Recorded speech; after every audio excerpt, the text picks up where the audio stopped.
তো ওয়েভ ক্লাসে ground with plane হয় অলওয়েজ, আর পাইল উইথ তোর বেলা দেবো প্লেন টুল বা সাতিন বা প্লেন যেটাই হোক। এখন এই জায়গায় পাইল উইথে তোর ডাবল করতে হবে। ডাবল আমি এই জায়গায় যদি দেখাই নেই তোর দেখাইতে হবে আর কি। ডাবল কেমনে করবি, একটা সুতা পরপর দিবার দিবি। এই জায়গায় 1 আপ 3 ডাউন আছে না, 1 আপ 3 ডাউন দিবার দিবি। এরপরেরটা কি 1 ডাউন 1 আপ,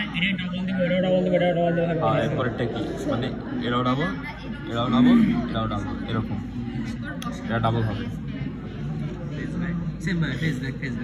এখন আসি রিপিট বাইর করা। ওয়ার্পের রিপিট হবে পাইল গুণ 2। পাইল গুণ 2 কেন লিখছি, এই যে পাইল লাগছি না, এটা ডাবল করছি না, এটাই হচ্ছে পাইল গুণ 2 ব্র্যাকেটে দেখাইছি। এরপরে যেটা পাইছি কত 4টা ছিল, এটা ডাবলকে রাখলাম, 8টা হলো, 8 2 গুণে 16, এটা হচ্ছে আমার ওয়ার্পের রিপিট। আর ওয়েভের রিপিট হলো পাইল প্লাস গ্রাউন্ড। ওয়েভটা কোনো গুণ দেওয়ার কাজ নাই। পাইল আছে কয়টা, 4টা ওয়েভ, এখন গ্রাউন্ড ইস টু পাইল। ওয়েভের দিকে গ্রাউন্ড ইস টু পাইল কয়টা আছে, গ্রাউন্ড 4টা আছে, পাইল 2টা আছে, তাহলে 1:2 আসবে সিম্পল হিসাব। একটা গ্রাউন্ড বসাবো, 2টা পাইল বসাবো। এরপরে ওয়ার্পে আবার কাটিং লাইন দিয়ে দেবো একদম পরপর।